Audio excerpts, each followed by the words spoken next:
I have a dream, that's all I need. I'll make it happen with some work and belief.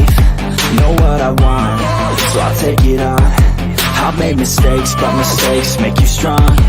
Let's break it down for a minute. I want the crown, I'll go get it. You hear me loud, man, I'm winning. Yeah, Charlie Sheen will be grinning. These ladies know that I'm sinning, and this is just the beginning. I'm closing in the night inning. There ain't no point in resisting. Living life like a dream, live it right, that's the thing. Every night got a team, I've been tied to the scene. Out on stage, here on screen.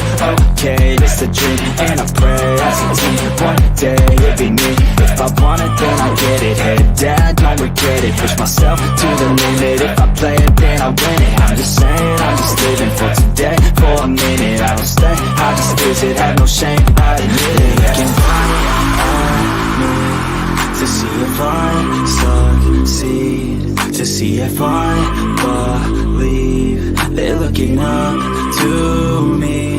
They want the best of me now, best of me now, best of me now, best of me. They want the best of me now, best of me now, best of me now, best of me. They want the best of me now.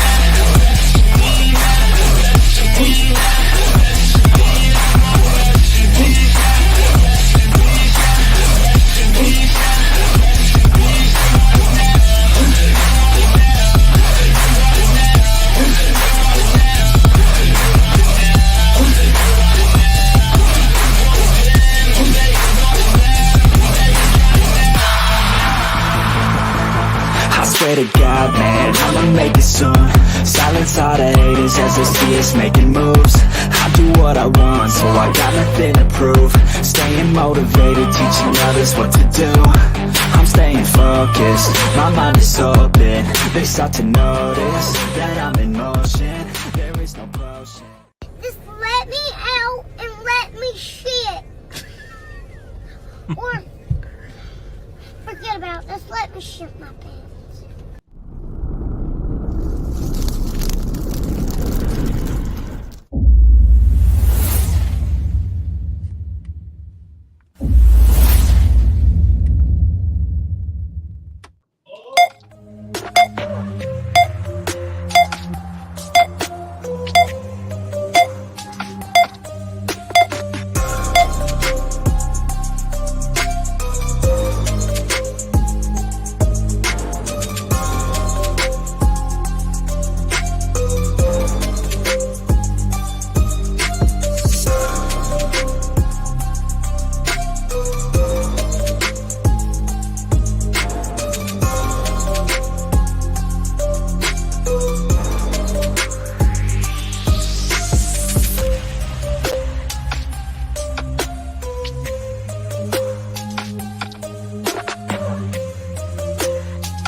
Welcome in, everybody. Good evening, dude. Hey, everybody. How you doing, AJ? Good. How are you, sir? Doing good. Awesome. We're going to go back to the front of the chat. We're going to say hello to the people. We got NCAP, who stopped in, and Midwest. How you doing? And we got Mama Pets. And we have Stephanie and El Crafty. Oh, right on. Crafty, my bad, Crafty. And Stephanie, I think I said that. Stephanie Jenks. Oh, yeah. Hi, Stephanie. Yeah. Let's see. We also have NH Mountain Girl and Northwoods Press. Woo woo. We got Siren. And let me see. We got Rapper, who obviously just got punked. And Wingspan Angel. And we got the ultimate OG Sunshine. Woo woo. And we got Jason. Oh, Jason from Alabama? Yes. Right on. Welcome in, Jason. Good to see you, buddy. Yeah, and we also got Smoking Auditor. Oh, cool. How you doing, Smoking Auditor? So, all right. We got 13 awesome people watching. So, Duke, so tell everybody a little bit about your channel, about what you do. How did you get into it? Okay. About 18 months ago, I started this channel under the moniker of Last Responder. And Last Responder is basically somebody that works in the death industry. You know, as you know, in the 1A community, there's first responders, firemen, police, whatnot. Last responders, we're the last ones out. We're there at the scene of the crime, tagging and bagging, and transporting the body away. So that's how I came up with Last Responder. People still know me in the 1A community as that, but I kind of evolved into more of a New Mexico-based channel now, and I call myself Dukecity Crew. So, awesome. So how I got into this job was kind of crazy, actually. I had just retired from corporate retail, and I was looking for something to do, so I took up photography. And I responded to a ad in the paper for a movie director that needed someone to create a DVD cover for his movie. So I went down there, I applied, got the job, and then I met this guy, one of the actors in the movie. He was doing this type of work in Albuquerque, and I was like, and he was like, "Hey, you're kind of a big guy, and you might be able to handle this job." And I'm like, "Well, what do you do?" And he's like, "I tag and bag and transport dead bodies." And I'm like, "Come again?" Because I thought that was like a coroner thing or like a medical examiner thing. But there's 14 states in the union that have private transport companies that work hand in hand with the state medical examiner's office. And New Mexico happens to be one of them. So I tried out. Started out as a dispatcher, and then I started working crime scenes for 7 years, and then I kind of just stayed with it. It'll be 14 years this July. Wow. But that's a crazy way to get into it, you know. Right. You pretty much have to know somebody to get into it. You can't just, they don't advertise these jobs, so. It's kind of funny because, like, when bill collectors will call, I'll answer it. City morgue, we tag them. You bring them, we tag them, bag them, or something like that. There you go. Yeah, exactly. You always throw them off. So. Yeah. So my job title is forensic transporter, and basically our responsibility is to tag, bag, load, and transport the recently deceased from crime scenes, hospitals, the VA, funeral homes, hospice, and we also do home removals as well. Home removals? Yeah, if somebody dies of a natural death at home. Oh, okay. There's like no autopsy needed, and they may live like in a different city. We'll go pick them up at the house and then take them to, Gallup or Farmington or sometimes out of state. We'll go to Arizona or Oklahoma or something. The longest transport you've done? Long transport I've done, I've been to Denver, Lubbock, Tucson, Phoenix. I've been to LA once. That would be the furthest I've ever gone. It just depends on, there's a lot more documentation. You have to get a lot more paperwork to go across state lines to transport bodies. Dukecity, Rumsky, Dukecity was telling me about that, about your dad doing that too. Yes, Rumsky has knowledge in the funeral home industry, for sure. Yep. So you were mentioning to me backstage, so when you first got into it, like you were doing crime scene, right? Correct. And so what was that like? And this was the first 7 years, so the first half of your career, right? Yeah, it kind of led into almost 10, but it was just doing it when The last 3 years of the first 10 years was more, I was in a backup role because I picked up doing more long distance work. And if they needed me in town, I would go do a crime scene maybe once a month. So all in all, it's been about 10 years of working crime scenes. How was it? It was an eye-opening experience, to say the least.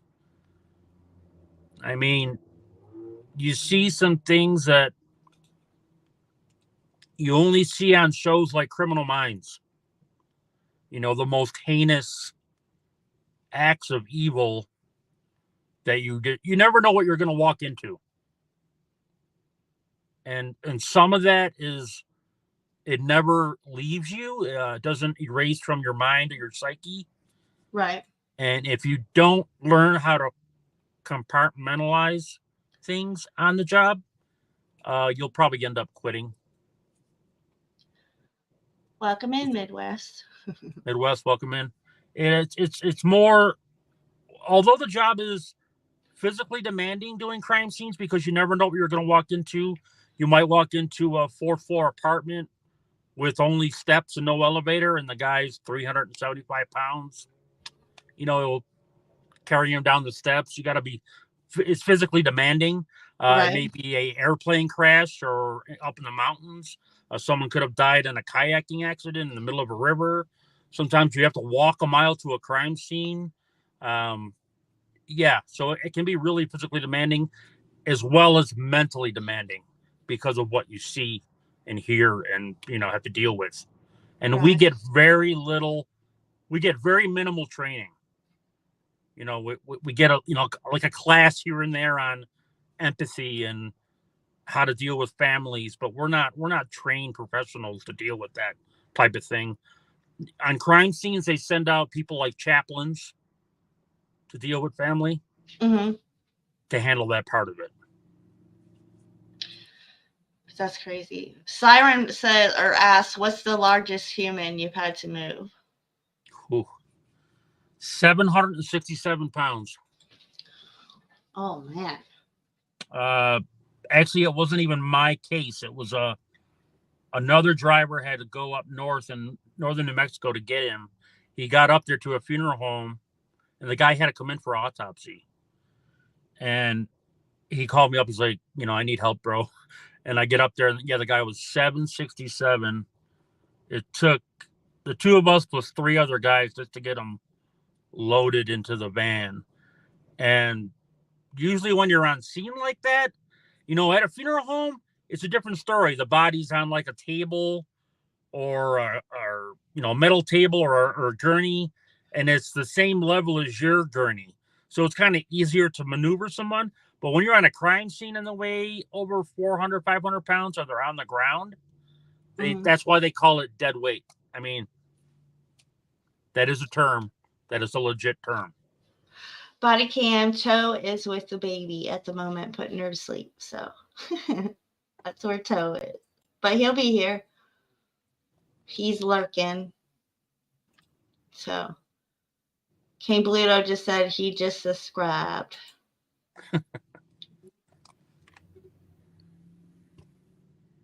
Oh no, Izzy, I'm sorry to hear that. Yeah, so speaking of biggest body, hopefully we won't go down, but I want to show this. Let's see. Share.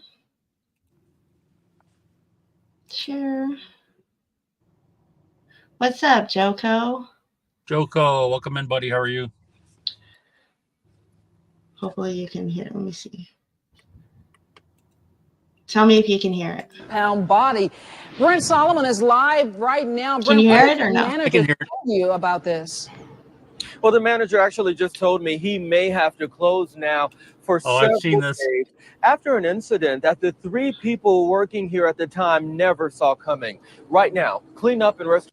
So you see that, guys. It says 500-pound body causes roof fire, right? So just wait. Restoration crews are on site after black smoke could be seen billowing straight from this smokestack. In fact, the fire marshal is now ruling it an accident. When it comes to handling obese bodies, management here at the Southside Cremation Company says extra steps are taken to ensure the cremation process goes smoothly. The manager says the workers. So do you know, like, what are your thoughts on that? Like, how could that happen? If Jason Mortician is in there, he would be the person to ask that question to, as he's a funeral director. Jason, are you still in here? Quite like that. That's crazy. Spontaneous. Okay, let's watch the rest of it. Took all the right steps, but because this particular situation involved a 500-pound body, things took an unexpected turn, one that's never happened in the 20 years he's been in business here. There was no negligence involved in it. My guys, we did all we could, and there was nothing. Once it started, the grease hit the roof and started the fire. The only thing we could do is dial 911, get the fire. So, Jason, I see your hair. So this body, 500-pound body, was being cremated, and it ended up having some kind of combustion and the roof caught on fire. But they're blaming the body. Why? How? I don't know. Maybe you could explain it. Fire department here. Have you ever handled a body that large before? Oh yeah, we specialize. Everybody calls us for the large bodies because they don't want this to happen to them. They don't want this to happen to it. All right, there were 3 bodies on site at the time of this fire, but the manager says none were damaged in the process. As for that 500-pound body, Hendrick says he will be able to finish preparing it as scheduled today. Taking you back alive. Oh my gosh. Okay, so I can't pronounce that. Can you see that? I can't even pronounce that word. Okay. Tissue burns quickly. I guess is does that have to do with the fat or something? I don't know. So it burns so fast. I don't get it. Can you elaborate on that, Jason? There you go. Can you elaborate, sir? The fatty tissue. Okay, that burns more quickly, but how would it cause a roof fire? Would be my question. Because isn't it like in an enclosed? Yes. You know, when they're burning the body, so interesting. The fatty tissue. I mean, if they burn quickly, okay, I get that. But it almost sounds like a combustion thing. I don't know. They didn't really specify exactly how the roof caught on fire, but they're blaming it on the body. I guess that's why I don't understand. I mean, I heard of stories like during COVID where they were putting like multiple bodies in a cremation container and causing fire issues for like overstuffing them, like beyond capacity. But I never got the details on that. Oh, here he goes. Grease, basically, the grease will roll out of the chamber and catch everything on fire. Oh, okay. Okay, I can see that happening. Too much body, too little. And that's funny. Okay, so 7 or 10 years roughly about the crime scene stuff. You really saw some gruesome, like you saw death as it was, raw. Yes. And okay. Says flaming rivers of fat. Oh. Like a grease fire, Jody asked? It was like a grease fire? That's crazy. I've only had one grease fire, and that was scary. I freaked out. You know, they tell you not to freak out and tell you what to do as you're growing up. You know, I freaked out. I mean, I didn't make it worse, but I freaked out. Jason said flaming rivers of fat. Yeah. Yes, a large-scale grease fire is what he says. Wow. Okay, now I get it. Now I can picture that in my head on how the roof got on fire. Exactly. Yeah, I had no clue. It's crazy. So what made you transition into, what is the title, I guess, officially, of being the transporter? Forensic transport. Yeah. I got away from crime scenes because of the physically demanding part of it, as well as mainly the mental. You need a strong mental constitution, basically. Welcome in, Gregory. You need a strong mental constitution to do this type of job. When I first started doing this job, I researched it heavily, talked to a lot of people in the industry, Mm-hmm. and they said that normally people that do this type of work, there's only 1% of the population that does this type of work, and only half of that percent stays with it more than 1 year. So I've definitely shattered that by going on my 14th. But that's what made me get away from crime scenes and do already bagged bodies and do long distance transports, because I just got tired of having like nightmares and stuff of the stuff that I saw. Yeah, I mean, that had to affect you mentally. For sure. I mean, especially seeing all that gore. Especially when it's little kids that are involved. I mean, I'll tell you, one time we went out cop watching and we arrived, it was me and, like, Truth Be Told, it's when I went out with Truth Be Told, Texas Sheepdog, SA-210, and I think Desert Goat was there. But we rolled up on a cop watch and it was an accident. And I had to walk away because a dude on a bike got hit by a car and he was like cut in half. Yes. I couldn't, I mean, they didn't film like the gruesome stuff. They just, filmed right. the cops, but I couldn't, just because I could see it, I couldn't, you know what I mean? Right. I would never be able to do like EMS or forensic. I just don't, you know what I mean? Like, and the older I got, okay, let me be real. Like, one of my favorite horror or whatever is Saw, the Saw series. Sure. Like, that totally interests me. But I'll tell you what, now that I'm older and like I just watched the brand new one that just came out. And like, I found myself covering my eyes and cringing, like I couldn't stomach that gore as much as I used to when I was younger. It was fascinating, I guess, back then, but now I'm just like, oh. Yeah, when you're watching on a show like Criminal Minds or Bones, it's totally different than real life. When I have to report to a case where someone gets hit by a train and they're severed in half, and their torso is over there and their legs are over here, and we have to like pick those things up, like carry the torso over to the body bag. The entire body goes into the body bag, regardless of how many parts it's in. Oh my, I didn't even think about that. And you're picking up like, body guts, parts, stomach guts and intestines and brain matter and stuff like that. That gets really, really hard mentally. So right. You just have to take a break or step away or move on. You have to definitely, be able to separate the two. Right. So that caused you obviously to kind of switch it up and go into what you're doing now, right? Right. Correct. And so what is it you do now? So now it's mainly just you go to hospitals and the body's already tagged and bagged for you. All you got to do is just move them to a gurney, load it into your van, and take it to a funeral home and drop it off. That way you don't see any of the blood and gore anymore. Right. You just, doing long distance forensic transport, you just got to be able to, ANCAP, if he's in here, he can attest. ANCAP's been on 75 ride-alongs with me over the period of the last 18 months. You have to be able to, work by yourself, problem solve, and be able to drive sometimes up to 15 hours in one shift straight.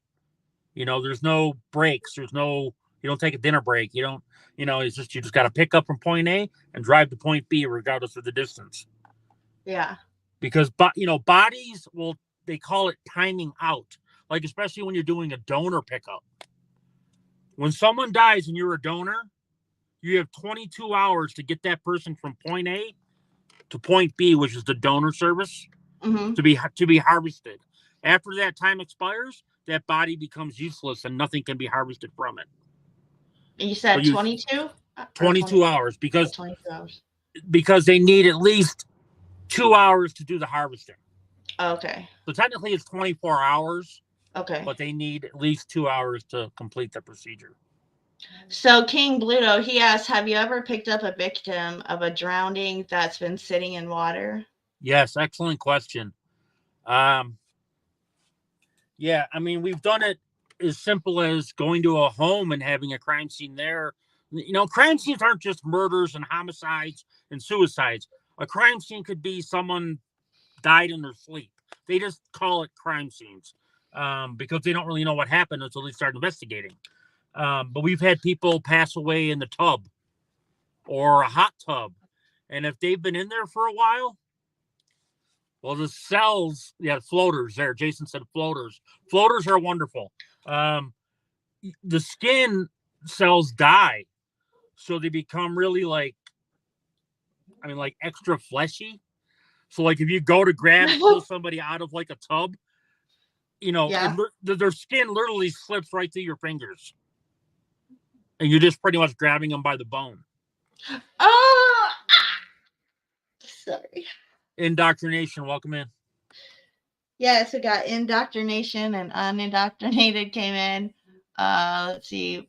Body Cam 911 came in. And Smiley Virus came in.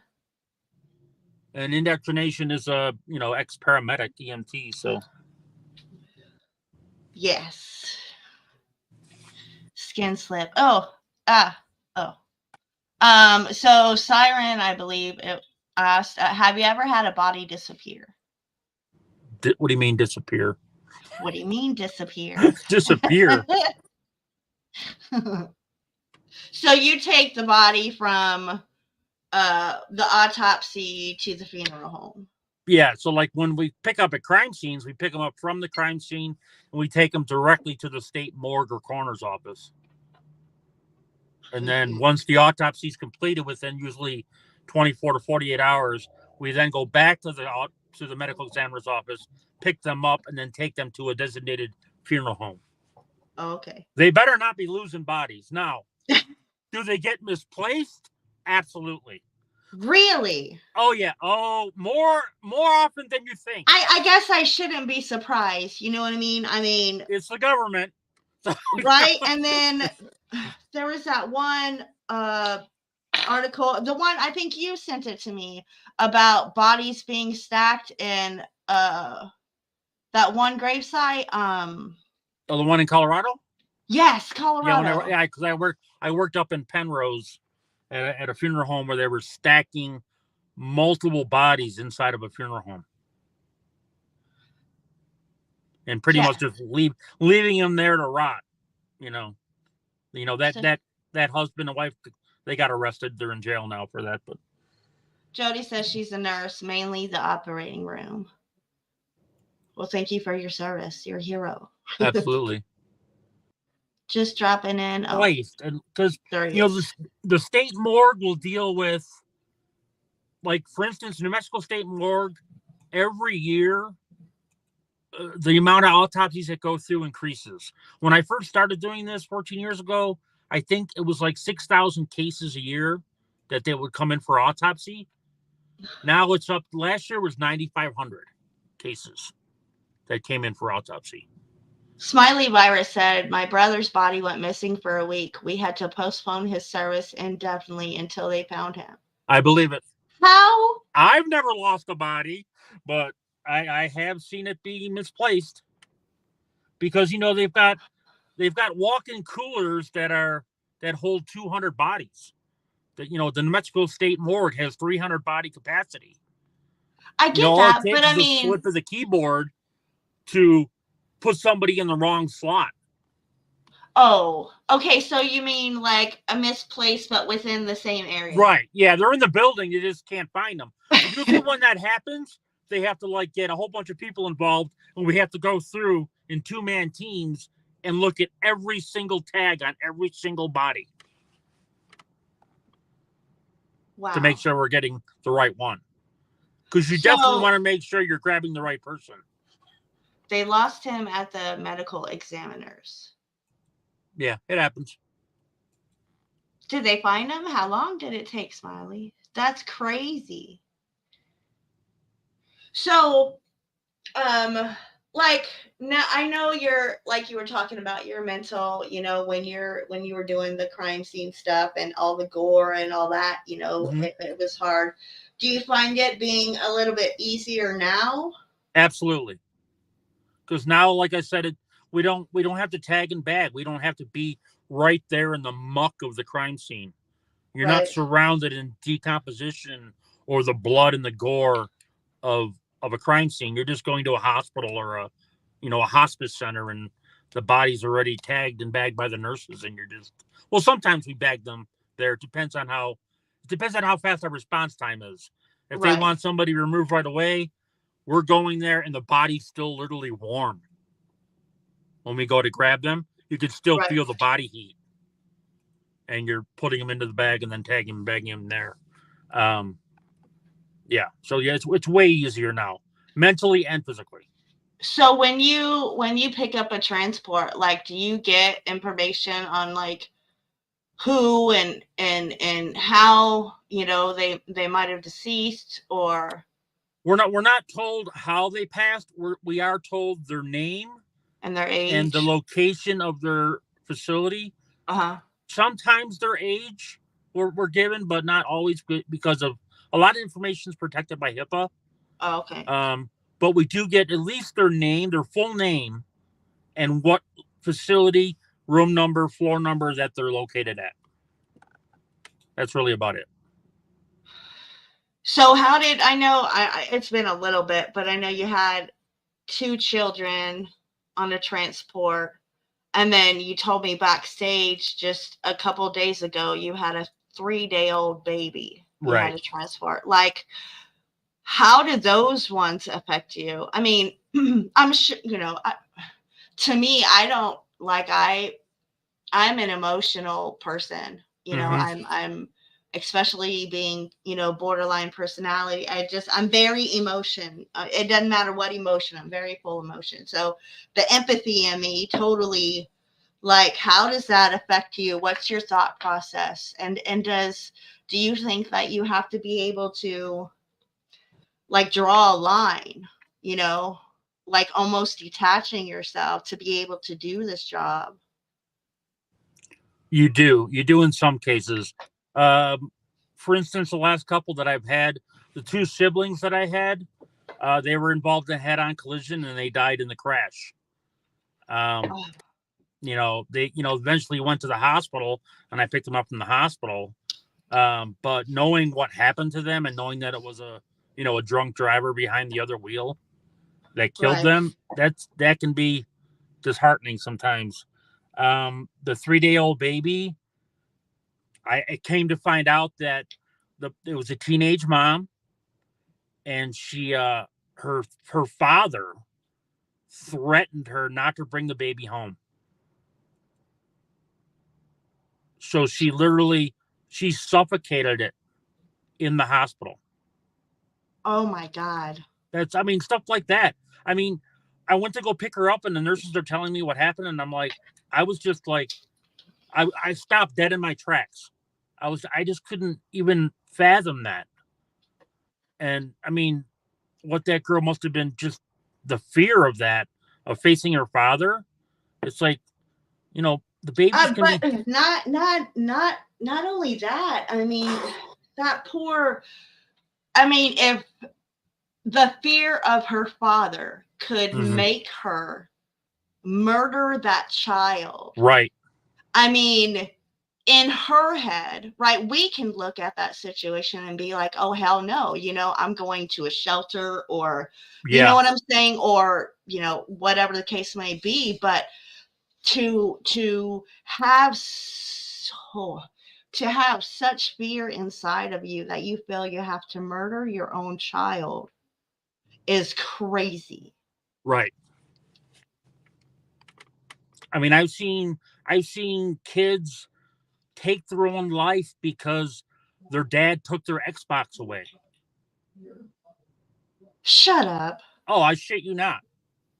You know, I mean, over the 14 years, I'm doing this, Right. just when I think I've seen every type of death or reason why, I always see something new that just blows me away. Oh, my dad made me do my homework and took my Xbox away, so I'm going to go jump off a bridge. Really? For the record, welcome in. For the record, welcome in. John Eagle, welcome in.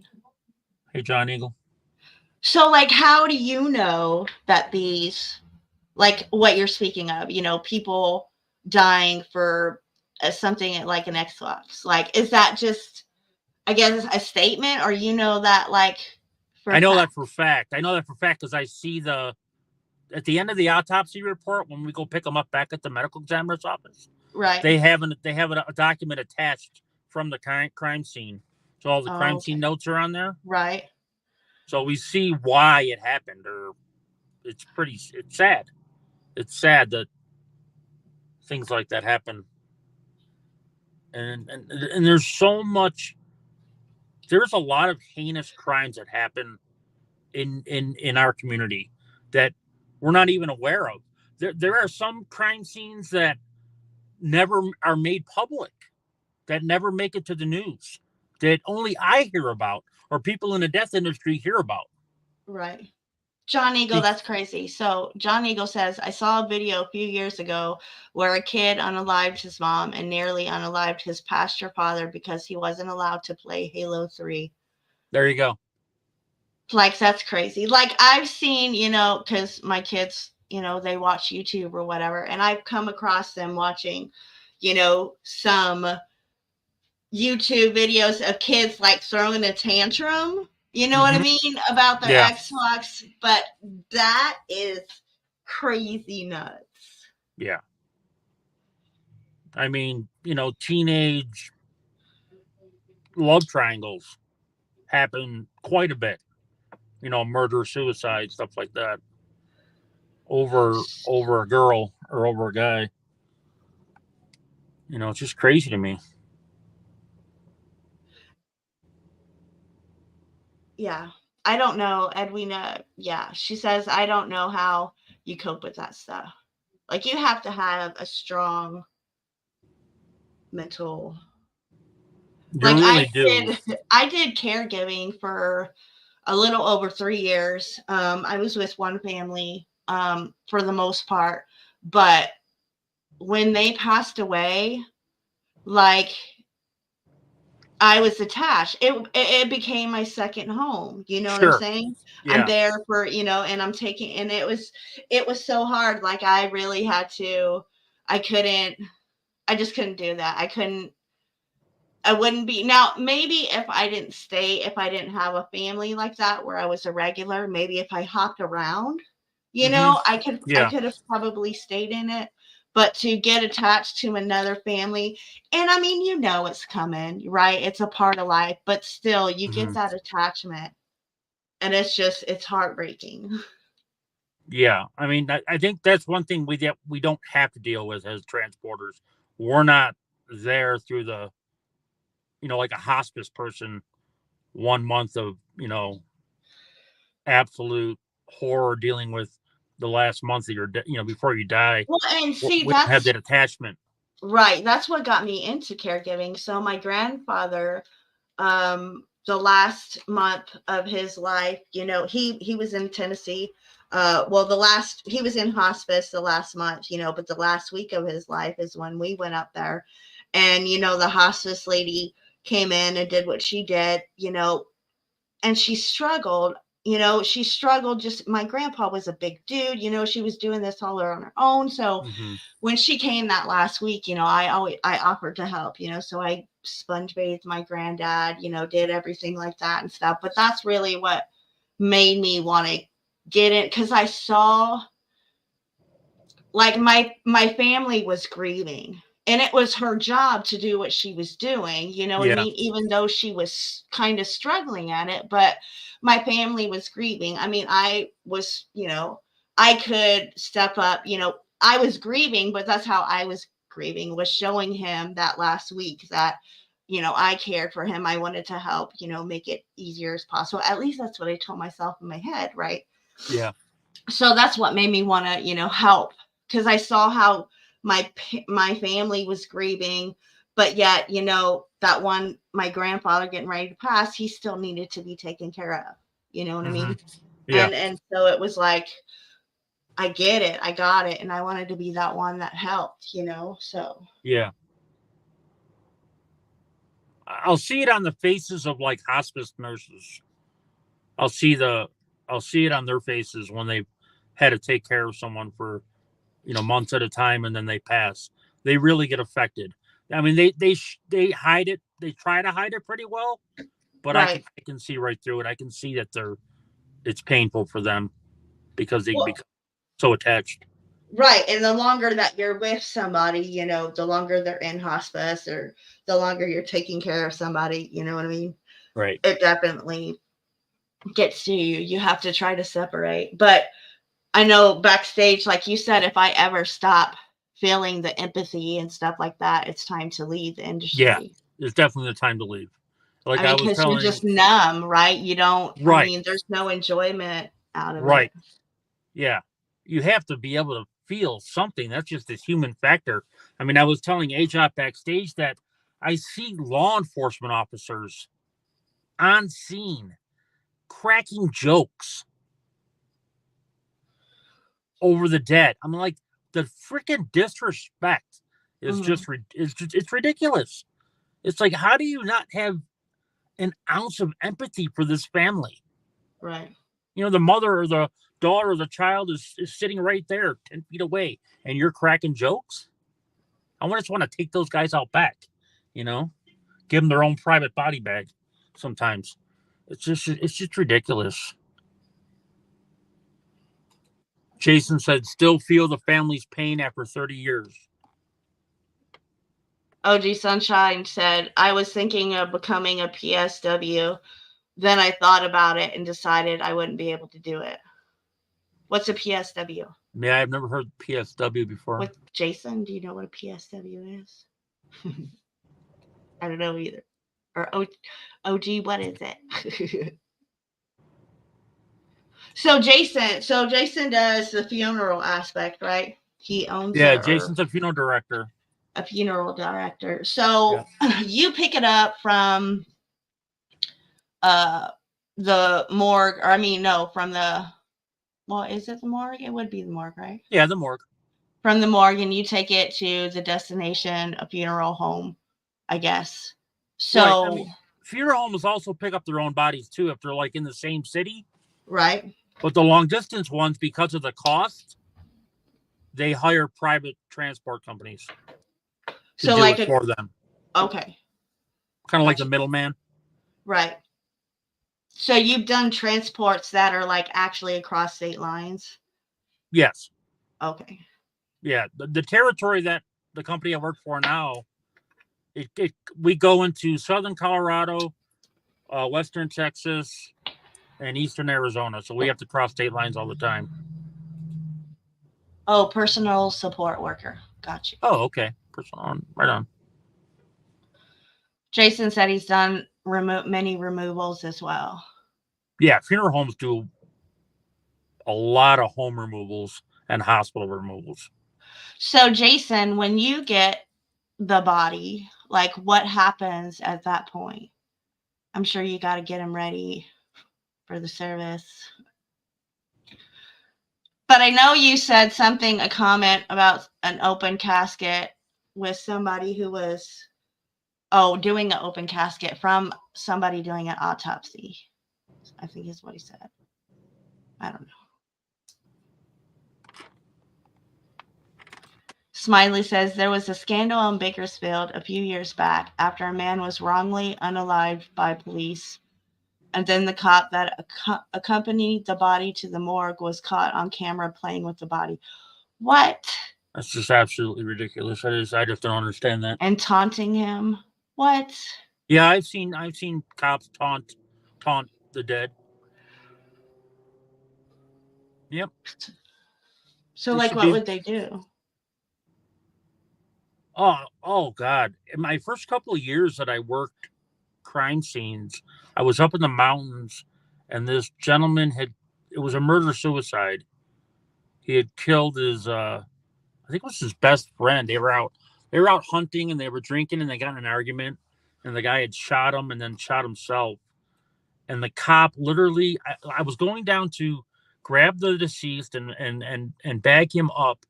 And the policeman literally like pushed me aside, and he goes, "Hang on, wait a second. I need to say something to this guy." And I'm just like, "What?" Like, and he leans down above the body. He's like, "You know where you're going, buddy? You're going to hell." That's what he tells the deceased person. Like, whispers it in his ear. That's gross. I mean, I'm just like, get out of here, bro. Are you serious right now?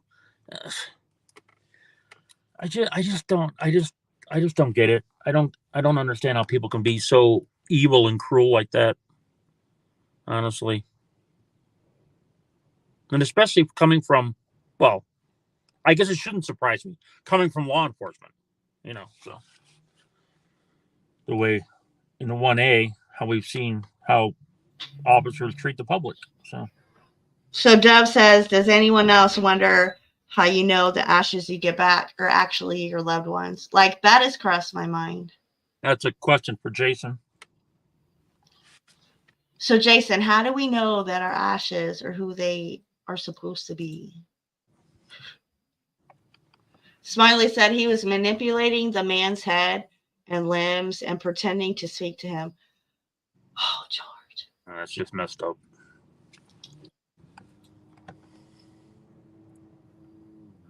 Unindoctrinated said, I used to take breaks on the morgue floor when I worked night shift at the hospital. Nobody was up there at night.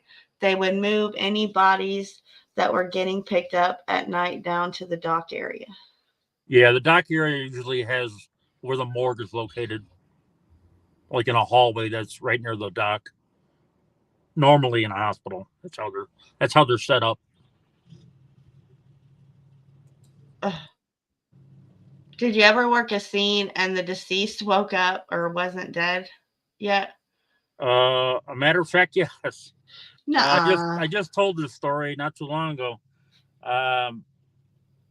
A gentleman had killed his girlfriend, left her for dead on the side of the road up in the mountains.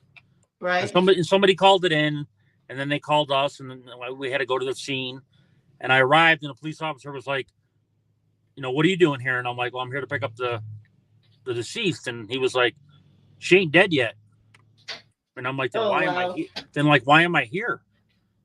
But she died literally like 5 minutes later from hypothermia.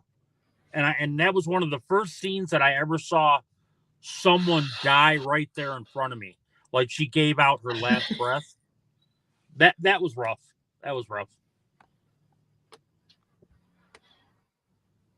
Jason said, sorry, smoked too much bud and I can't talk type fast enough to answer.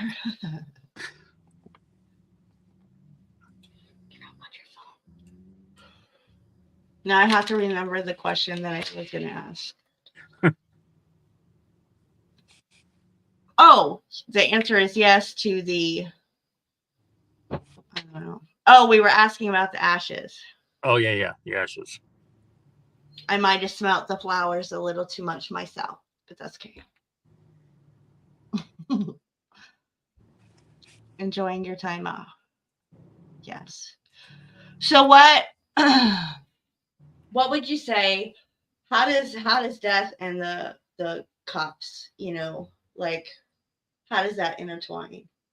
I mean, other than you saying, them taunting and doing stuff, that's crazy. So when the crime scene's involved and it's unexplainable death like homicide, suicide, suspicious death,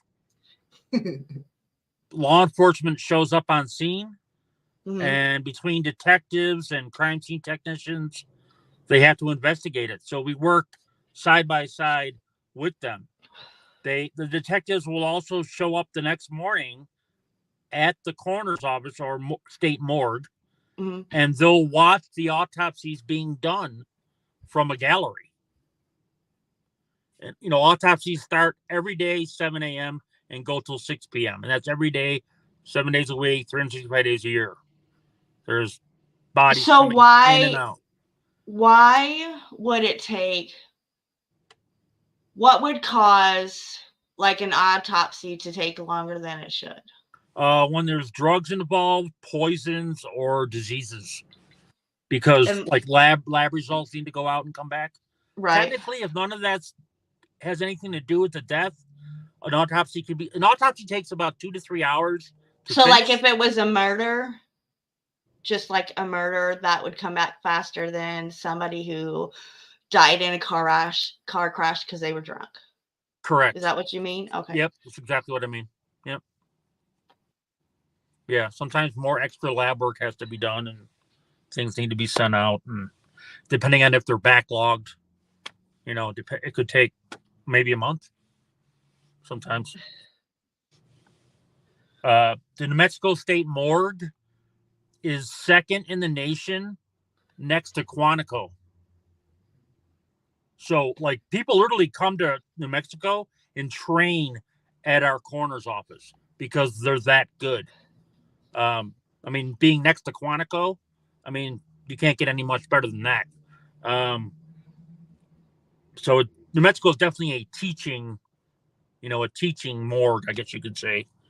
A lot of people come here to learn, and not just people in the death industry. A lot of law enforcement people come there as well to get trained on criminology and forensics. Right. So Jason said in Alabama, there's paperwork that accompanies the body through the entire process. A Correct. Unique number is assigned to the body, and the number corresponds to a metal disc that is cremated with the body. Oh, interesting. Okay. Cool. Yes, King Bluto toxology reports.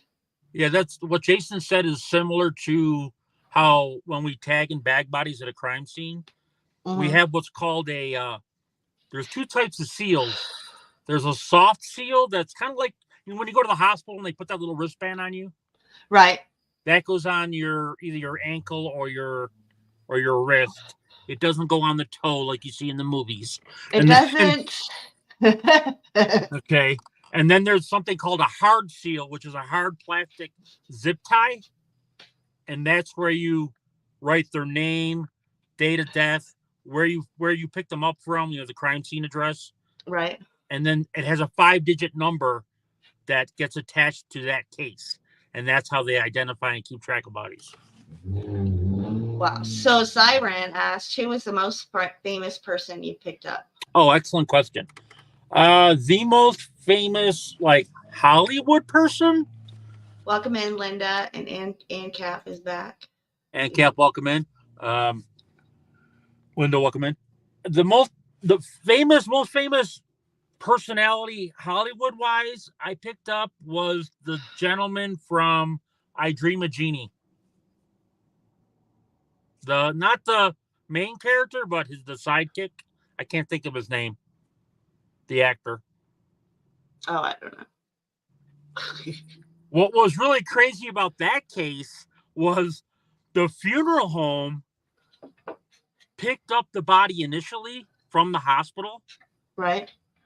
And that night, somebody broke into the funeral home and stole the transport vehicle with the body still in it. No way. Yes, ma'am. And they went for a joyride, realized what they had in the back, and then abandoned the vehicle, and it got found like 2 days later. Wow. Brought back. Irina said Larry something. Yeah, Larry something. I can't think of his name. Jody up there would probably know. Jason says, I actually did toe tag a man one time. He had a tattoo on his foot and said, place tag here.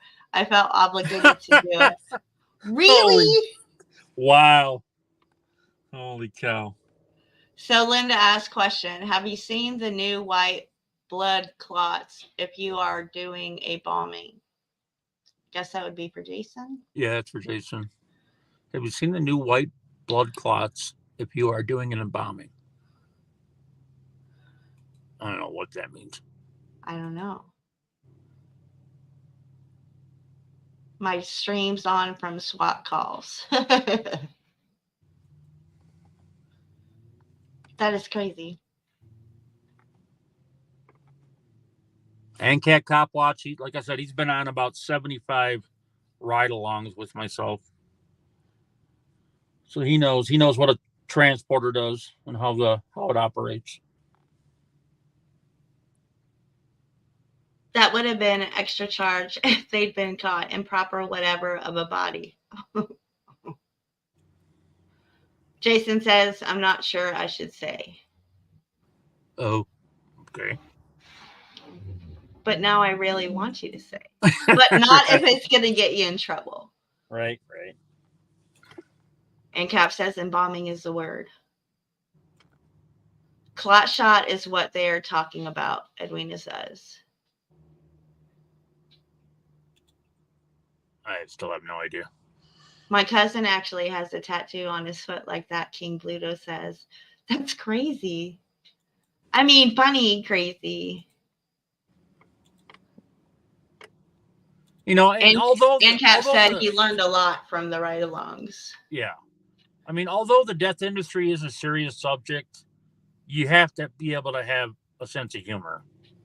If you don't, this job will eat you alive if you don't have some sort of a sense of humor. But, it's just time and place. You just don't, Toe for Life is in the house. Toe for Life. Welcome in, sir. What the hell? I lost my job the other day. So, yes, I have encountered the white clots. Oh, what? Yeah, Jason got, well, he'll tell you. It's ridiculous. Well, I'm sorry. I don't know. Maybe you're happy.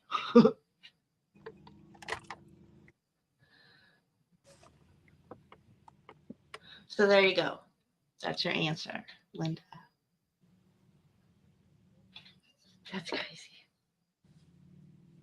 So is there anything else you would like to inform, or are there any more questions from chat? Does anybody have questions on anything?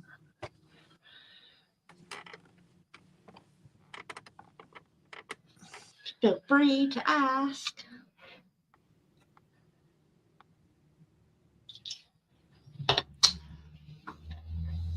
Is there anything that you would like to elaborate on or speak of?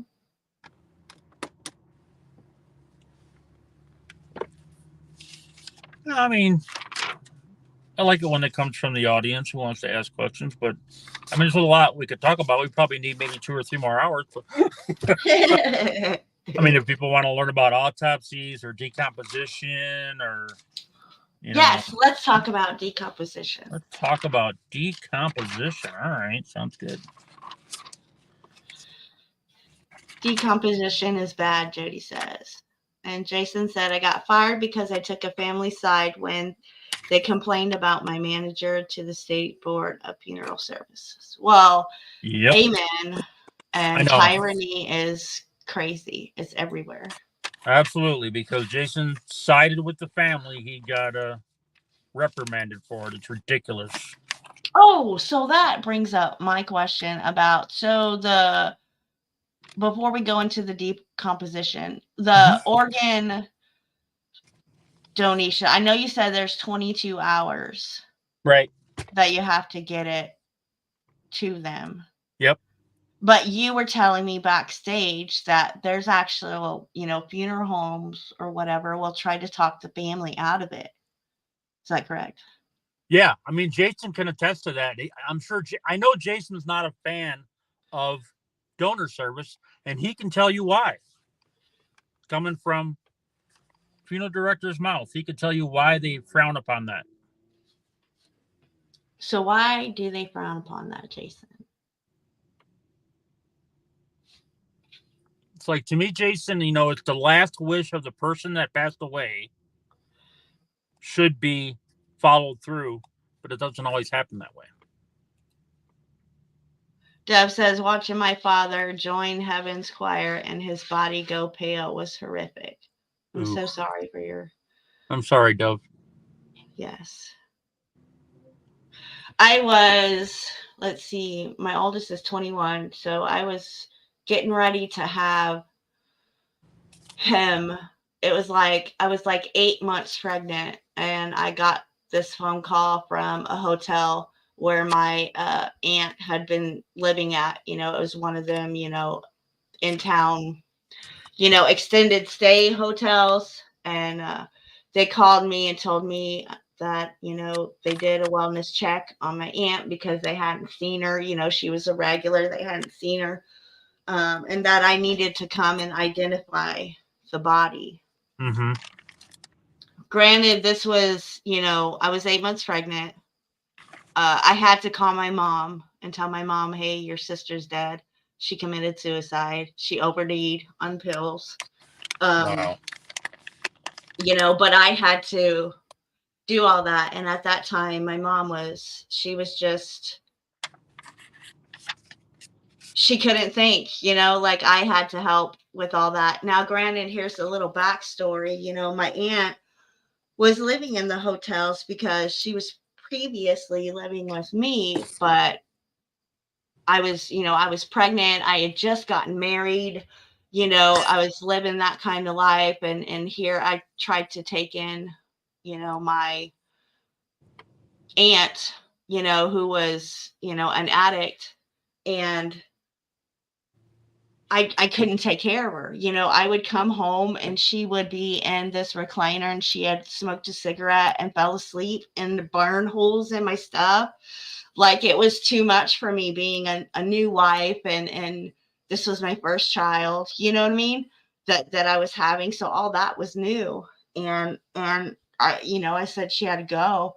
So we found her, this hotel and stuff. And like, for 13 years, I blamed myself. You know what I mean? If I hadn't sent her away, and she wasn't by herself, and, this wouldn't have happened. It took like 13 years to get over that it wasn't my fault. She was sick, Yeah.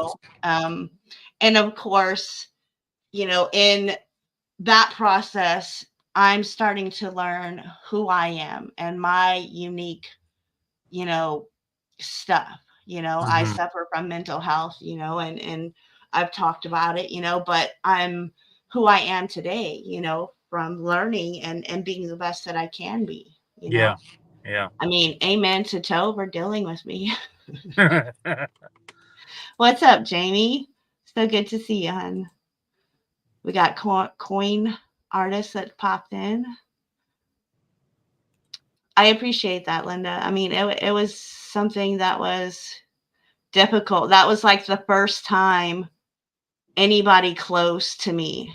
That was like the first time I ever felt, death and the grieving, you know what I mean, of it. So and we got Tiffany Epiphany came in. Jason said, I have a very deep, traumatic, personal reasons for being against donation. From an embalmer standpoint, they are a nightmare to prepare, but I still never tried to talk a family out of it. Gotcha. Good answer. But they do. Funeral homes do it. They talk families out of it. I just don't get it. Especially when a donor body can save up to 50 lives. Why would you do that? I just don't understand. Hey. Yes. Not my monkey, and not that, my circus. Anybody who caught Midwest and Firms live the other night, the Dalton meeting, when that one lady that went up there, Kara Wilson, talked about her daughter being executed by a police officer, twice in the head, 3 in her torso. And she was like, my daughter was an organ donor, and there was not an organ that could be donated because they executed her. Oh, yeah. Like they did, Yeah. I mean, that's just crazy. ANCAP said, at Jason, honest question, I would have thought that a donor would be easier to prepare because of no organs to get in the way. Well, now you got to remember, ANCAP, that donation for donor is not always just organs. Sometimes they just take the bone. They take the bones out. Sometimes they just do a tissue donation. Not all donations are all the organs as well. The organs may have been damaged by, who knows, like alcohol poisoning. They can't use the liver, or heart condition and they can't use the heart. So remember that donation doesn't always mean just organs. I always thought that too when I first became a donor, but it's literally the tissue, the bone, the retina, the eye. There's different kinds of donations. Unindoctrinated said, what if you're a donor on your driver's license? Can the family still decide not to donate? Yes. And ANCAP can actually probably attest to that, because we've been on a couple hospital cases where we've gone and picked up donor bodies, and then, you know, the donor services tells us to go pick them up. We get there, and then the family's still there, and then the nurse comes down and says, you know what? The family decided, nope, not going to happen.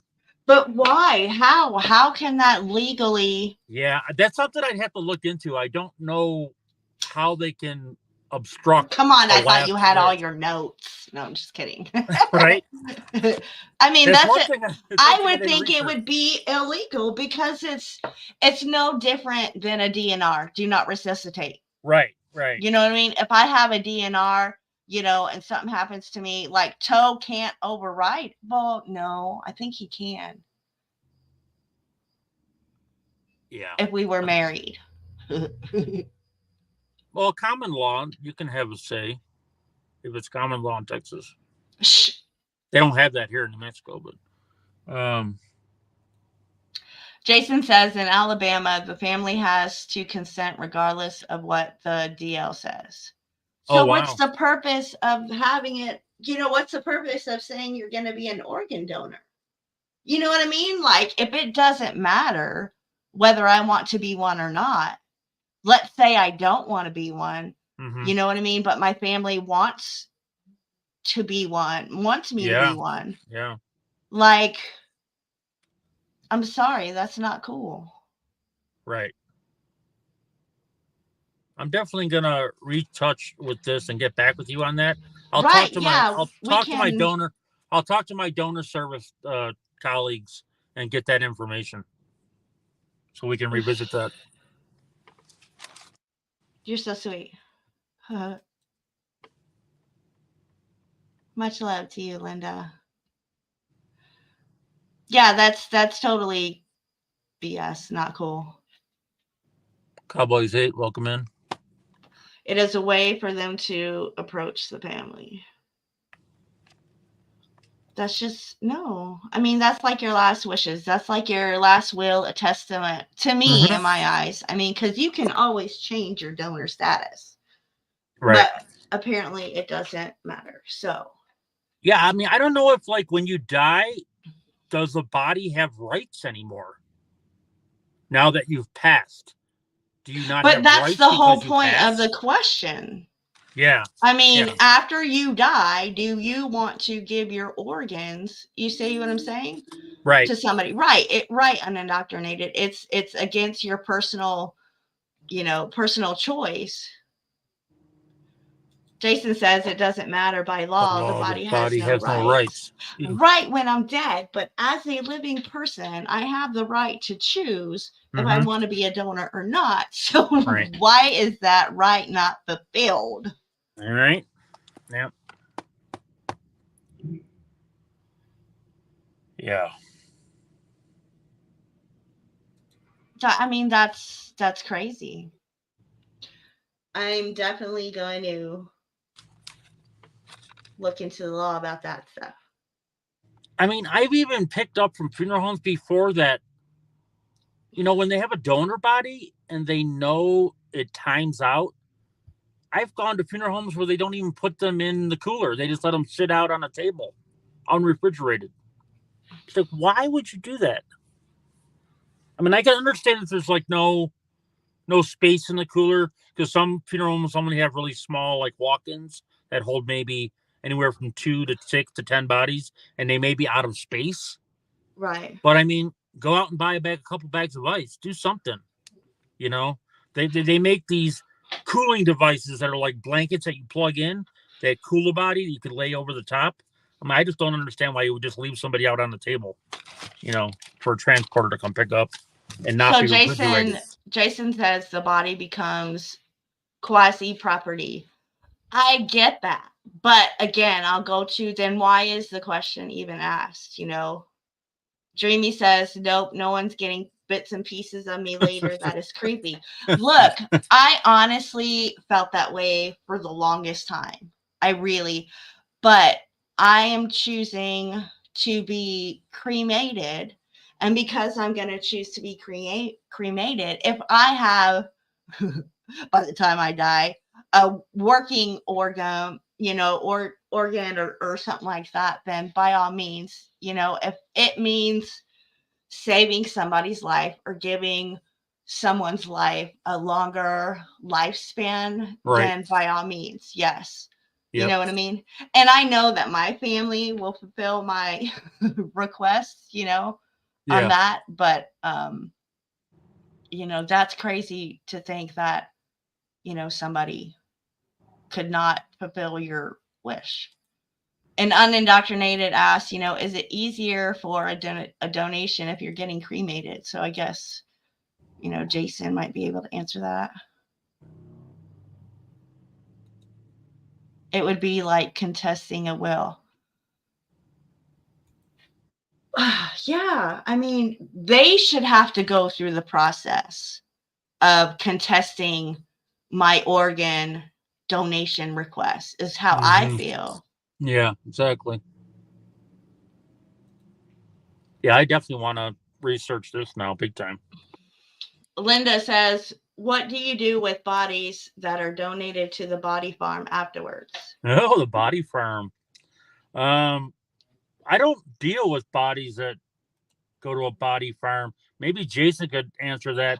There's only 2 body farms in the country that I know of. I believe one's in Tennessee and one's in Colorado. For as far as I know, that's like a waiting list. Like you have to request your body to go to something like that. And you're on a waiting list for like a long time for your body to be donated to a body farm. I would want my body to go to a body farm for sure if I could. You would or wouldn't? I would. And so what is, like, when you said body farm, I actually had to Google it.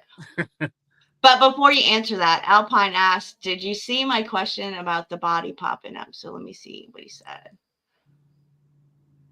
I guess, have you ever had a body like popping up? Okay, so. Or moving? You know what I mean? It's dead, but moving, like twitching.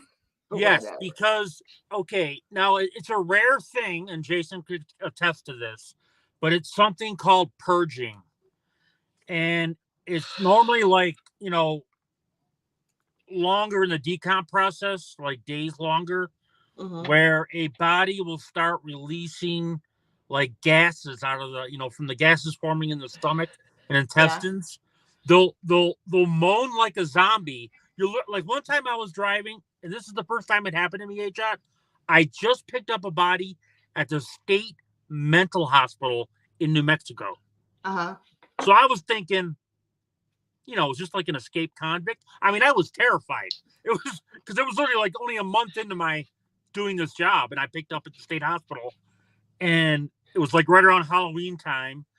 And all of a sudden I'm driving back, and all of a sudden I hear like, I literally heard like a zombie moaning. And I was like, what the hell was that? Oh my goodness. So when they moan, their mouth opens up, and then they release the gases that are like in their stomach and their internals. And then right after they moan, the smell is like hits you like a brick in the face. It's like, oh, it's like the most putrid smell you could think of. And sometimes that contorts the body. Like the body will like move in the bag. And I've seen it happen. It's a rare thing, but yes, it sit up. I mean, if you don't, I mean, we put them on the gurneys, and we lock them in with like 3 seat belts that are attached to the gurney. So they're really not going to go anywhere. Right. But yes, I have seen bodies contort themselves. Like they'll be lying on their back, and by the time like a 5-hour trip is over, they'll be on their face. because they've turned inside the body bag. It's creepy. It's creepy when you're by yourself and you see that happen. Or like when they're sometimes the investigator or police don't log or tag their cell phone. Yeah. And you're driving home 2 a.m. and all of a sudden you hear a phone go off and it's not your cell phone, but it's the decedent's cell phone.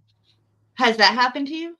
Oh yeah. Yeah, you'll look in the rearview mirror and you'll see the blue glow see the of the light cell up. phone. Oh, that would be creepy. Yeah, you see the blue glow of the cell phone flashing through the body bag, and it's like, it's their parents or their loved one calling them, trying to see where they're at. It's just like, oh my God, that'll freak you out. Not to buzzard off a shit wagon. So yes, it does happen. I mean, rare times, but it does happen. No, now that statement, Dreamly, I agree. She says, I got a lot of people, even me, donate free. So when they use that free donation to profit is just wrong. Because she said before that, let me see. She said, I know someone who was a donor, and the one that got the organ, they were charged $100K. For the organ. When it was a gift, then tack on all the hospital and doctor bills is straight up wrong. Right. I totally agree. Yeah. When I found that out for the first time, I was like, what the hell? Yeah, the recipient has to pay for that. It's not free. Donor is a big business. Yeah, that's crazy to me. So whoever's getting the organ or donation has to pay? Correct. Well, yeah, and another thing I learned about donor services is that when you donate a body, if you die in Albuquerque and you donate it to donor service, 95% chance your organs and whatnot are not even being used in the same community. They're being shipped out of state. That's ridiculous to me. Why wouldn't it be in your own community? I guess if people are on waiting lists for certain things, I could understand that. But I mean, why is everything else shipped out too? I just don't get that. Right. Well, I mean, because not only do you have to have the organ, but you have to have the right blood type and all that stuff. Right. Yeah, for sure. Linda said she would have parked the car and run away. That's literally what I did do that night. I pulled the car over and I stopped and I called my boss and I'm like, what is going on? And they explained it to me because, like I said, we get very little training. We got 2 days of training, and when I first got the job, I got 2 days of training. I didn't know shit, and as I became more of a leader and a leader role, I became a senior driver. I started writing like a textbook, like on how to do all the procedures as a transporter. And I would teach it to the new drivers. I would train all the new drivers and teach them everything that they're going to absolutely run into, because I've been through it all. So what about donating to science? I mean, I guess, wouldn't that be, free, quote unquote? You would think. Yeah, you would think that would be free. I don't know, though. I do know that, like, unclaimed bodies in New Mexico. So the morgue has only 30 days to obtain next of kin. That's it. If they can't find next of kin in 30 days, your body either gets, buried by the state, or sometimes it gets sent off to like the local university to the school of anthropology. So I don't know how, who pays for that or how that works, but I would think the state or the taxpayers probably end up footing that bill. So for the record said, I heard that they will push for your death if you're a donor. That's crazy. Oh, wow. I haven't heard that. Jeez. And Smiley says, yet it's illegal for living persons to sell organs, and often just to gift them to someone of their choosing. Yeah, it's a pretty cool statement, right? Yeah, exactly. Yeah, I definitely am going to rethink my organ donation now. I mean, I don't want it to be, you know, part of a money thing. Like it goes to the highest bidder. No, because I would want it to go to the lowest bidder. I mean, but that's just who I am, you know? Yeah. Jason says, for the record, it is true. Hence my trauma. FBI was involved. People went to prison and it was all about the money. That's wow. Dove said she heard about that too. I mean, that's crazy. Jeez. So I remember, we were supposed to have this last Friday. But you got sick. You want to tell about your experience and what happened with that? Oh, absolutely. Yeah, Jason will love this one. So I was in a funeral home out in western New Mexico. We won't say where. And I was dropping off a decedent. And normally I come into the building and I sit in the break room and I do my paperwork. But for some reason, I stayed in the hallway and did my paperwork in there. And I started smelling something in the air and I didn't quite know what it was. At first, I thought it was like maybe embalming fluid because the embalming room was like 10 feet away. And there may have been a spill or something, or formaldehyde spilled over or something like that. And the reason why I said it may have been formaldehyde is because the back of my throat and my nasal passages started to burn a little bit. And I was like, okay. But, you know, I really didn't think nothing of it because, you know, I smell those smells all the time. Right. So I don't look beyond that. So then I go into the garage and I'm getting ready to pull out the body to put it into the cooler. And it smells even worse in there. So then I'm thinking, you know, there's something going on here. And then I open up the walk-in cooler and it hit me like a brick in the face. I looked down and there were those like insecticide foggers. Inside the walk-in. Yeah, inside a 10 by 12 walk-in cooler. They had 2 of them in there. Now, those cans are made for open air rooms. And if they are in a room, the room needs to be a minimum of 16 feet by 16 feet. The cooler was not that at all. And they put 2 in there. So I realized finally that's what was making me sick. They had no signs on the door, no signs on the outside door, no signs on the garage door, the cooler, anything alerting me that they had dispersed poison gas inside the funeral home. So I became physically ill. I actually went home to urgent care, poison control on the line, had to go to the emergency room. I was sick for 5 days, throwing up, chest pain, everything. Wow.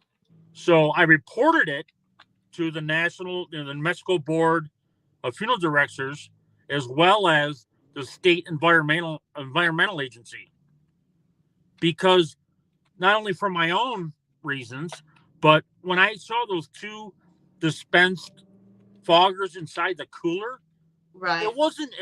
So what had happened was there was a body that came in with bed bug infestation, and what they're supposed to do is they're supposed to isolate that body and put it either in like an outdoor facility or like what's called a Ziegler box. It's like a metal. How is it a body infested with bed bugs? Oh, if they're like found dead in a home that's infested with bed bugs or fleas, that's probably what happened. They probably came from a home. Did you ever have to pick up, like when you were doing the crime scene and you did you know, home bodies or whatever? Like, yes. Did you ever pick up a maggot? Oh, ew. God, yeah. Oh, yeah, for sure. Yeah, they're all. Oh, yeah, they're like covered. The bodies are covered in maggots. Ew. Yeah, they like come out of the eye sockets and mouth and shit. Oh, yeah. Yeah. It's one of those moments where you're like, you know, you're like almost throwing up inside your mouth. But oh, God. Yeah, it's one time we picked up a guy. He had an eye patch. And it was actually like 3 streets away from where I live. And the guy was a lawyer and he didn't show up for court. So they did a welfare check on him. And he was in his bed on his laptop and he died. And he had been there for a while because he went through like all the stages of decomposition to the point where his skin was black. And when the medical examiner went to remove the eye patch off his left eye, maggots started coming out. Oh my! The police were like outside throwing up. They couldn't even handle it. It was like those. Yeah, Jason says yes, bed bugs, lice, fleas, cockroaches, flies, yeah, and all definitely that, maggots. all of it. Yeah, yeah. You got to wear a hazmat suit, and another reason why I don't do crime scenes anymore. Well, this nice stream, while it lasted, I think Asia just reached her limit. I'm just like, yeah. So with that being said, let's get into the decomposition. Like, okay. The stages, what I mean. Sure. Yeah, for sure. And I'll try not to, Yeah. Okay. So, not a problem. So there's 5 stages of decomposition. The first one is called initial breakdown, and I'm going to get into each one. The second one is bloating. The third one is active decay. The fourth one is advanced decay, and the fifth one is dry remains, which is kind of like skeletal remains. Okay. And I only know that because of CSI, baby. There you go. The timeline of human decomposition in the first 24 to 72 hours, the internal organs start to decompose. In the first 3 to 5 days after death, the body's not found yet, the body begins to bloat, and the blood containing foam leaks out of your mouth and nose. 8 to 10 days after death, the body turns from a bluish green to a red and possibly purple as the blood decomposes and the organs in the abdomen accumulate gas. And that's when purging starts to happen. I actually have a story about that as well. I could probably get into. A story about what? About when a body turns to the black stage. And that's advanced. Is that what you said? Or that's like putrefaction, it's called. Yeah.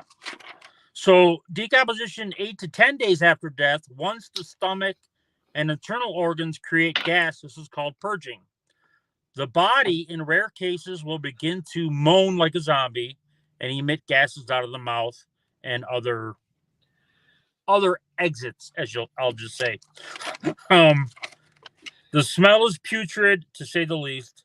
The gas builds up and can also cause the body to contort or move inside a body bag, which we kind of went over.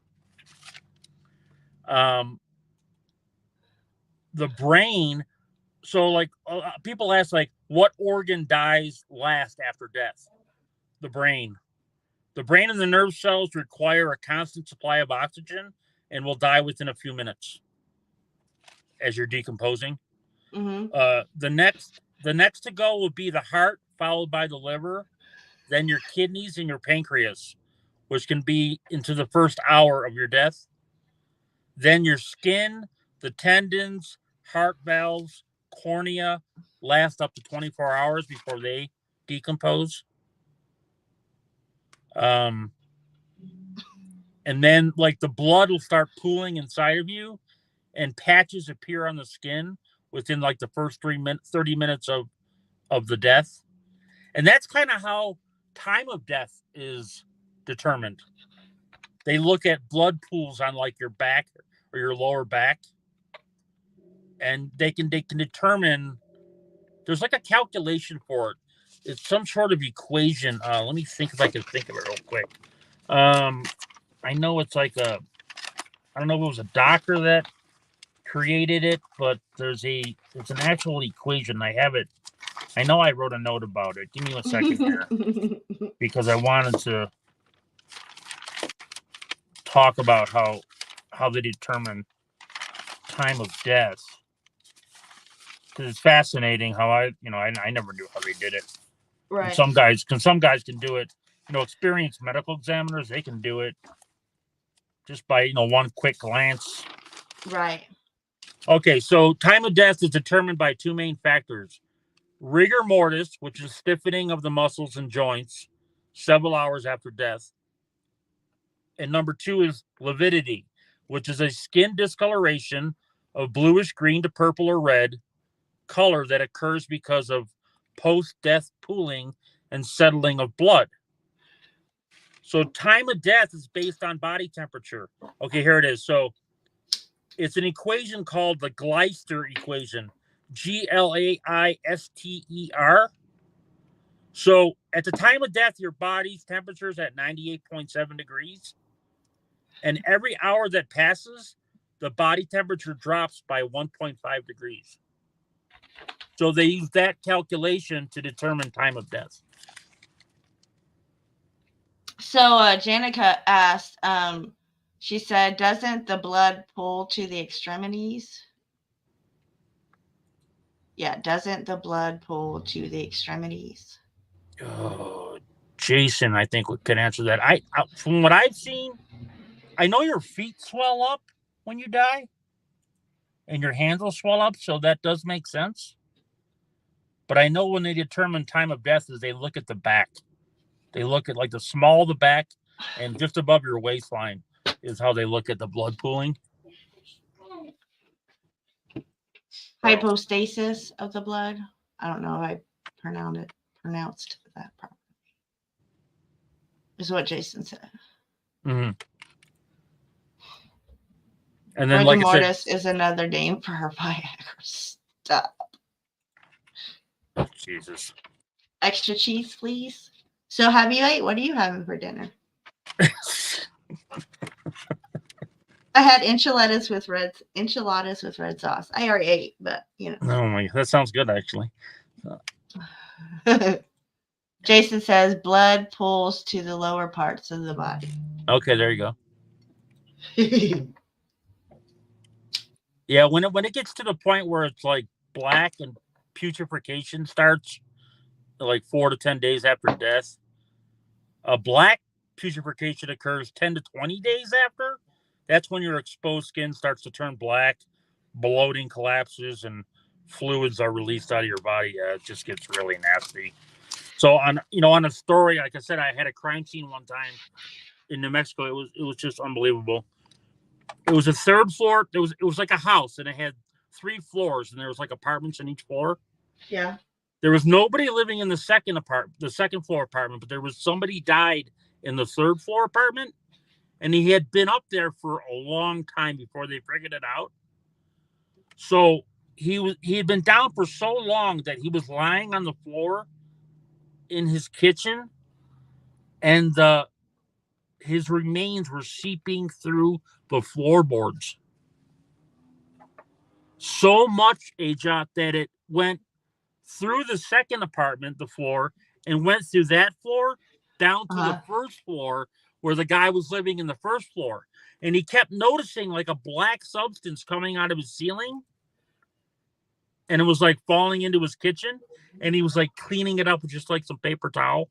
No. And then he was told when the death got reported and there was investigators there, they told him, I wouldn't do that. The guy was literally telling the police, yeah, I've been noticing this black substance coming from my ceiling, and I've been wiping it up with a paper towel.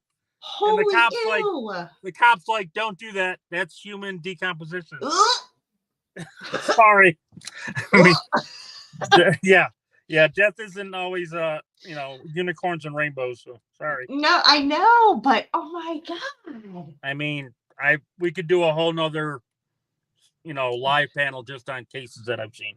So I mean, it's crazy. I mean, tell me more. You can tell me another one. Okay. Linda said, let me see what she said. She said, I know when I went and saw my mom about 3 to 4 days after her death, she was in the freezer on the hospital. Her skin was grayish and her wrinkles were gone. Yeah. I mean, you don't even want to hear about how we do fingerprinting. So Topher Life says, my buddy just had to replace the floor where a guy pasted and melted to the floor. True story. Yes, sir. That's exactly what I was talking about. I remember they found a lady mummified in her apartment in Santa Fe, Edwin says. mummified. Mummified, yeah. Pretty much like skeletal remains are the only thing that remains. Mummified, mummification, yeah. Well, no, I mean mummified. I just think of like a mummy, like wrapped up in all. Yeah, no. When it comes to death, I don't know. I mean, doing this job was the first place I ever saw, what's called barreling. Desiccated. Jason says. Barreling, like people found in 55-gallon drums. I've done more than my fair share of those. And it's not like it's pretty much just like human soup. You're in that tub and the body decomposes depending on the temperatures outside. And it's literally a barrel full of like liquid. It's mostly liquid. And all of it has to be transported. You can't just like scoop out some and put some in a jar. You've got to like put a secure lid on the drum, shrink wrap the hell out of it, and then put it in the back of your van and transport that. Yeah.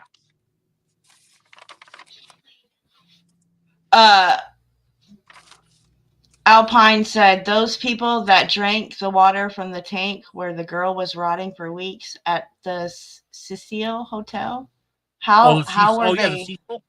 Yeah, how were they not sick? Ew. Yeah, I don't understand how you not get sick. I remember that Cecil Hotel deal. Yeah. Wow. I don't know how you would not get sick. Oh.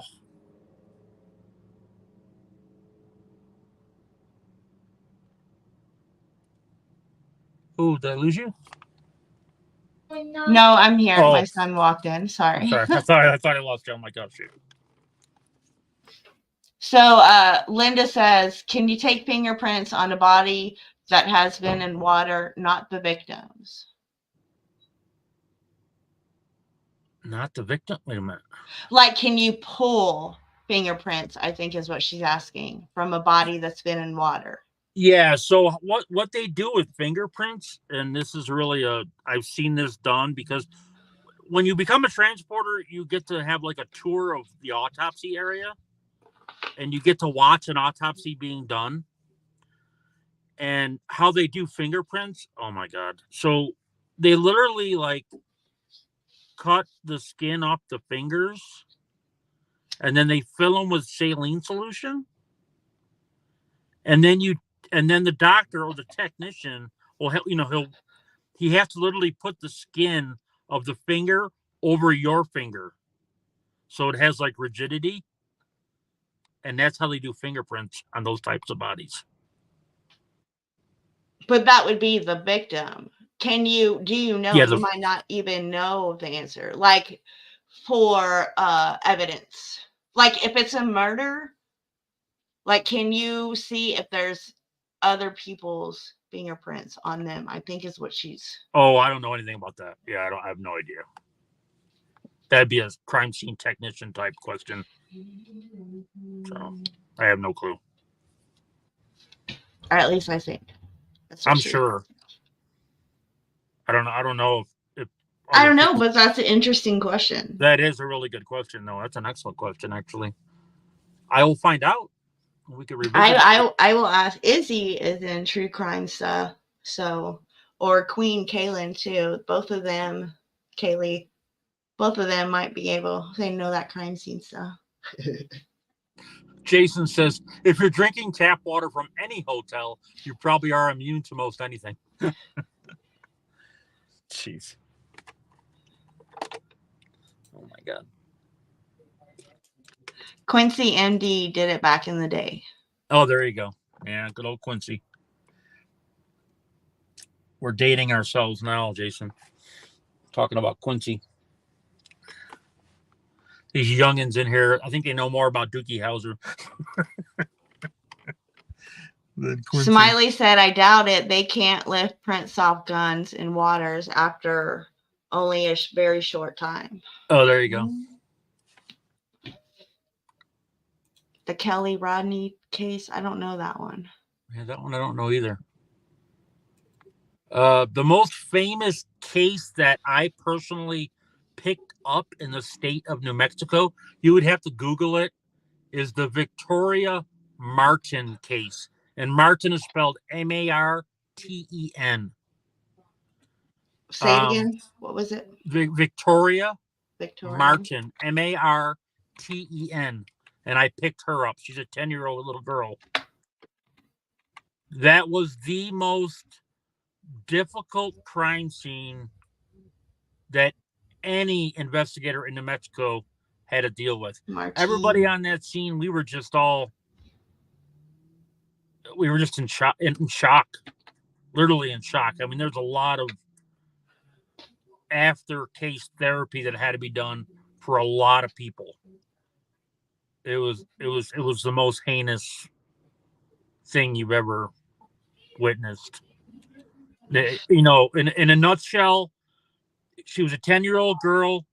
She was being pimped out on that. There's some sort of chat called Plenty of Fish. I don't know what kind of dating. It was a dating site or whatever, but she was was dismembered. Yeah, so I pulled it up.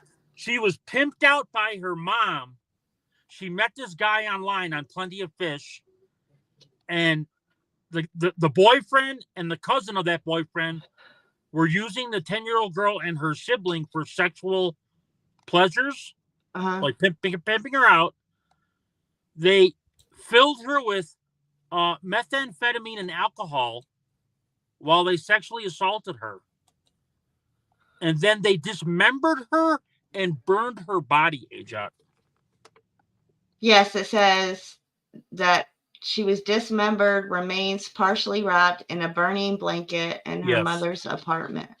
Yes, I picked that girl up. That was the most localized, famous case that I had to deal with. It was awful. It was just horrific. Man. That's crazy. Yeah. Those are the cases that if I close my eyes, I can see her laying there. You know, it just never going to go away. That was when you had to pick up the body from the home, I assume. Yeah. And so you had to pick up all the body parts. Correct. Oh my God. Especially being a 10-year-old. You got to think back then that was 2016. You know, my granddaughters were around that age at that time. You know. Yeah. Yeah, it happened in 2016, and they weren't charged to 2018. Right. Yep. I'll never forget that. I almost quit after that.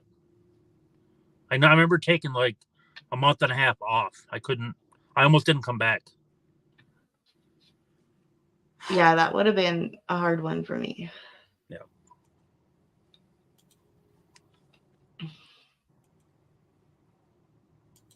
So I guess, I don't know, I guess maybe I cut you off because I was told to tell you to finish your Fogger story. Oh, okay. So the Fogger story. Yeah. So yeah, like I said, they had nothing on the doors to let me know that what was going on. I reported it to the board, funeral directors. I reported it to the state environmental agency. I basically whistleblowed. I mean, I had to do it. And another reason why I did is because there wasn't just that one body in the cooler. There were 9 other bodies in there. Now, granted, those bodies are dead. They've passed away. But they were exposed to poison gas. Now, let's say some of those bodies hadn't been yet picked up and had to be taken for autopsy. Well, what if they would have found those poison toxins in those bodies? Right. I'm sure the family's going to want to know. You know? So, yeah, they're going to be investigated. The funeral home's going to be investigated. You know, I had to hire a lawyer because at first they were not going to cover my medical bills and whatnot. And it's like, you guys are negligent. You guys caused this. And you put these other bodies at risk of, screwing up an autopsy. That's illegal. You know? I mean, you have a fact. I mean, that's, you know, a true statement there. Yep. So they're, you know, a little upset with me right now, but you know, oh well. Let them be upset. Kind of like Jason, you know, it's like, God forbid, stand up for the families and then face retaliation for it. Right. You know. Linda said, like in the case now with Daybell's, Lori, and Chad, what they did to those kids, I just don't understand how a mother can do such a thing. Right. I mean, that's like the story of the young mom in the hospital. She had the baby and she put the baby in the trash can. Oh, yeah. Yep. Like, yeah. I mean, that's just murder. Like, look, everybody has their view on abortion, right? Mm-hmm. You know, but that baby isn't, that embryo, you know, isn't outside, you know, breathing, like physical, you know. I couldn't imagine. I couldn't do it. Right. I mean, I just had my baby girl, you know, I love her to death. I have 4 boys, you know, so she's my 5th child, but like, there's just no way. Yeah. I couldn't do it. I just had a case last month where I had to go pick up, well, I didn't. The funeral home did. A trucker, a female trucker, gave birth. She stopped at like a Love's gas station, and she went into the trucker shower room and had a baby and left the baby to die in the shower. OG Sunshine. Oh my God. OG Sunshine said, my hubby was a volunteer firefighter. His last call was for his cousin for suicide. That was his last call that he went to. I mean, yeah. Yeah. That's crazy. Yeah. Yeah, I've had coworkers. And Cap, you're nice. Hey, John is an awesome human being. I've had coworkers, you know, report to, you know, a plane crash where they've had to pull out burning bodies and they never came back to work. You know, the next day they were gone. And see, all these people, first responders, and I'm not talking about cops, you know what I mean? Exactly. But yes, the first responders need so much more. I mean, everything from the first responder to the last responder, you know what I mean? Really is a hero for what they do. You know what I mean? In my opinion. I mean. Yeah, nurses, doctors, medical examiner. I mean, there's just so many people involved in the death industry or hospital industry that don't get enough respect. Right. I mean, fire, medical, yes, for sure. Yep. You know, one of my statements is yesterday's gone, tomorrow isn't promised. You have to live in the moment, you know? Yes, agreed. Last Christmas, my mom was diagnosed with stage 4 cancer, you know? And I mean, let me tell you, that's a blow. And like, I know it's coming and there's nothing that I can do. And my mom is my world, you know? Yeah. When I was at my lowest and the rest of my family walked away because of my addiction, you know what I mean? She was the only one that stayed by my side because she believed in me, you know? And I'm glad, you know, I probably wouldn't be, you know, a year sober, you know, if I didn't have my mom. So, I mean, yeah, you know, geez. It's going to be crazy, you know?